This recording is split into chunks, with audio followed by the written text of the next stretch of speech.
Makiria ma family ngiri imwe na magana meri kuma kaunti-ini ya Nakuru nimang'athiirie mihang'o ya wiyandikithia wa Huduma Namba iria irathie na mbere na iria itigitie thiku inya ikorwo igitirihwo guku bururi-ini.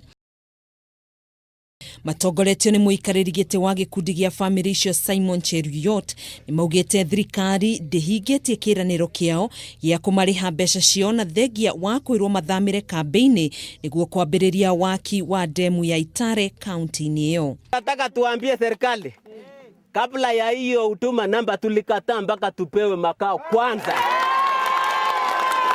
Tunakataa mambo ya Huduma Namba ya nini? Na tuko kwa tabu. Hiyo serikali ametuweka kwa shida. Wanapita tu chuchu na helikopta, wanazunguka tu kuangalia hii miradi na helikopta. Hiyo pesa unatumia kwa helikopta, mbona unaacha sisi tukiwa kwa shida? Cheruiyot niongereire kuga family ici ni irathinika muno kuona kuria maraikara hema-ini ni maratungana na moritũ maingĩ ari hamwe na kuhurwo ni heho iria ingicungiriria mirimu itiganite. Sisi hapa na serikali kwa nini walijua sisi tuko hapa wakati wa Huduma Namba? Kwa nini wanataka kurejista sisi tukiwa hapa kwa tapo? Niongereire kuga thirikari ni matirikite kuria makoretwo makirumirira kuona kihoto kiao kwa ihinda ria miaka 3 riu. Handu-ini ha Kameme TV njitagwo Gathoni, Wang'ang'a.